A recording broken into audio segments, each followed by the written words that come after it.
በታረከው የመንገድ ገር አንድ ሰው ተቀምጣይ ጨለማ አይኖቹን ይሸፍናል። ከተወለደበት ጊዜ ጀምሮ የፀሐይ ብርሃንን አይቷል። እግዚአብሔር ራሱን በሰው ልጆች መካከል ገልጧል። እኔ ዓለም ብርሃን ተካከላክለው በዓይኖቹና ይቅበት እሬሽ የውተት ቀናት የሚያገር ወደ ሰሪሆም ገንዳ ሂድና ታበል የተስፋ ረት ውሃ በተስፋ መካከል ይፈሳል። በትዕሽነት ይወጣል ከታበበ በኋላ በግብት ብርሃን አየ።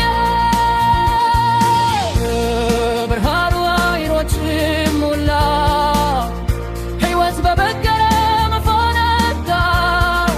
አንድ ጊዜ በጨለማ ውስጥ አገኘው ለድል እምነት ተሞልታ። ሰዎች በዙሪያው ይከራከራሉ፣ የለም አሉን አይኖች የከፈተው ማነው? ወዲያውተኛ ነው እርሱም መልሶ የሚነ አባረሩ። ነገር ግን ጌታ እንደገና በመንገድ ላይ ያገኘው ገርና አይኖቹ ስሙን ይጠሩታል።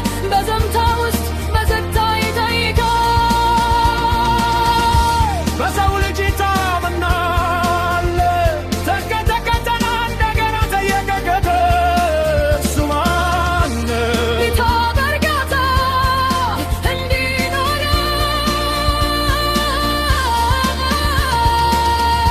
አይተኸው አሁን እየናገረ ነው። እሱም እንዲህ አለ፣ ጌታ ሆይ ሳምናለሁ። ከሕይወት ጨለማ ብርሃን ፈነዳ።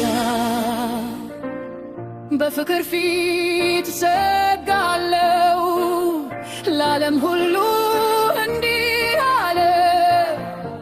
የማያዩን ጋሪ የሚያርም እንዲታወሩ መጥቻለሁ እና ያለም ስላለው ኃጢአትህም ይኖራል። ልቤን ክፈት ጌታ ሆይ፣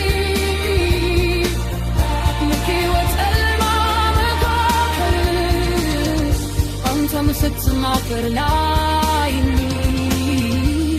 በፍቅር ብርሃን